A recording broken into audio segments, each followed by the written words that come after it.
Bonjour et bienvenue dans cette vidéo que j'ai appelée D'où vient la Bible appelée la parole de Dieu? Eh bien, figurez-vous que la Bible vient directement de la bouche du Créateur du ciel et de la terre. La Bible sort de la bouche de Dieu.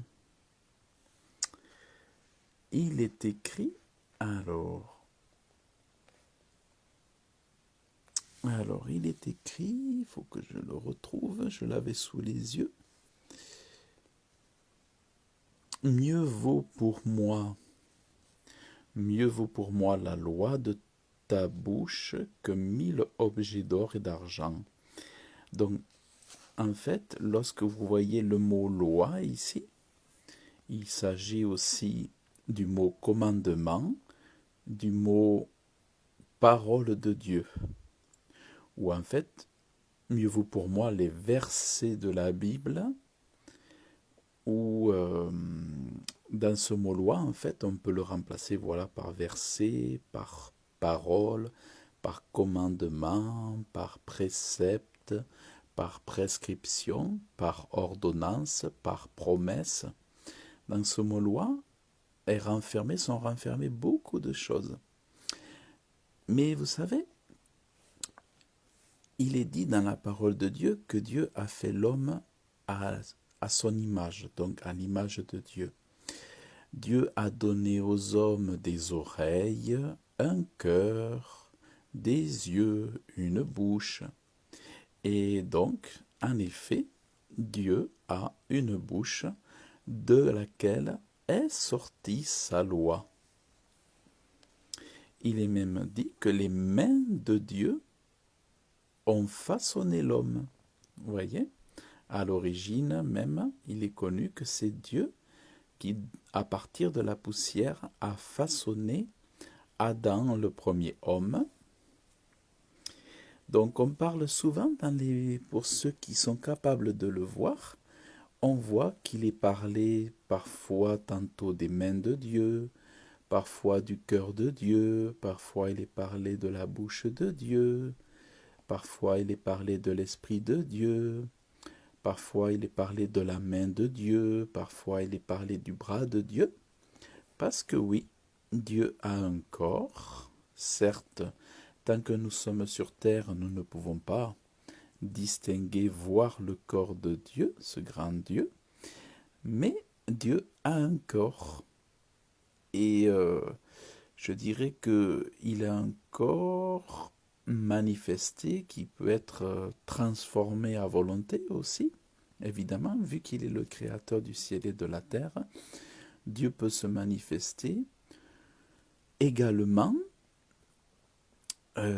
sous plusieurs formes, tout comme on l'a vu avec Jésus lorsqu'il est réapparu après sa résurrection.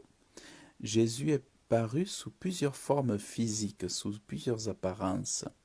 Certes, il y a une apparence qui lui est préférable, qu'il s'est souhaité être la plus dominante, la numéro une, je dirais, mais ensuite, il peut prendre plusieurs apparences parce qu'il est Dieu et qu'il n'est pas limité par ses propres lois que lui-même a données aux choses de la nature, aux choses matérielles, aux choses...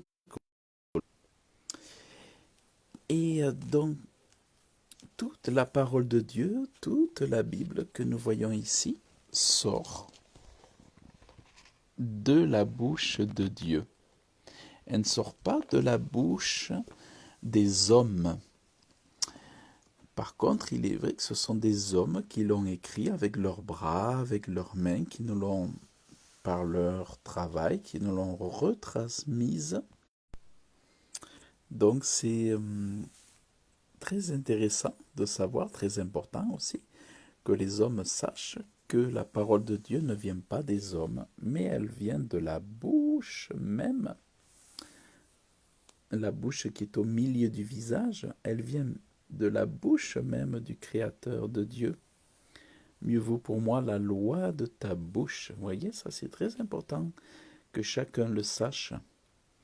La parole de Dieu n'est pas venue des hommes, elle n'est pas venue du catholicisme, elle n'est pas venue de prêtres, de curés, de pasteurs, d'évêques, d'un professeur ou d'une société secrète ou comme ça. La parole de Dieu n'est pas venue des jésuites ou de gens bizarres, elle est venue de la bouche du Créateur. Et après, elle a été retranscrite sur du papier. Et jusqu'à ce jour, nous pouvons faire nos délices de la parole de Dieu. Vous voyez? Moi, je fais mes délices de ta loi. Vous voyez? Car ta promesse me fait vivre. La parole de Dieu fait vivre les hommes aujourd'hui. Ce sont des millions, peut-être même des milliards qui connaissent la parole de Dieu. C'est le livre le plus lu, le plus vendu, le plus acheté, le plus distribué sur la surface de la terre, la parole de Dieu, la Bible. Vous voyez, donc, car ta loi fait mes délices, vous voyez, la parole de Dieu fait les délices des hommes. La Bible, combien j'aime ta loi, elle est tous les jours ma méditation, car tes préceptes font ma méditation. Et voilà que la parole de Dieu fait les délices des hommes. Si ta loi n'avait fait mes délices, j'aurais alors péri dans mon malheur. Mais la parole de Dieu vient au secours des hommes pour les délivrer des malheurs sur terre. Et tes préceptes sont pour toujours mon héritage.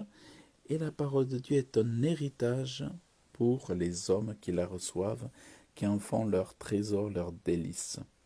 Donc vraiment, je vous invite à prendre possession de cet héritage de la parole de Dieu qui est sortie de la bouche du Créateur même, du Créateur du ciel et de la terre. Voilà d'où vient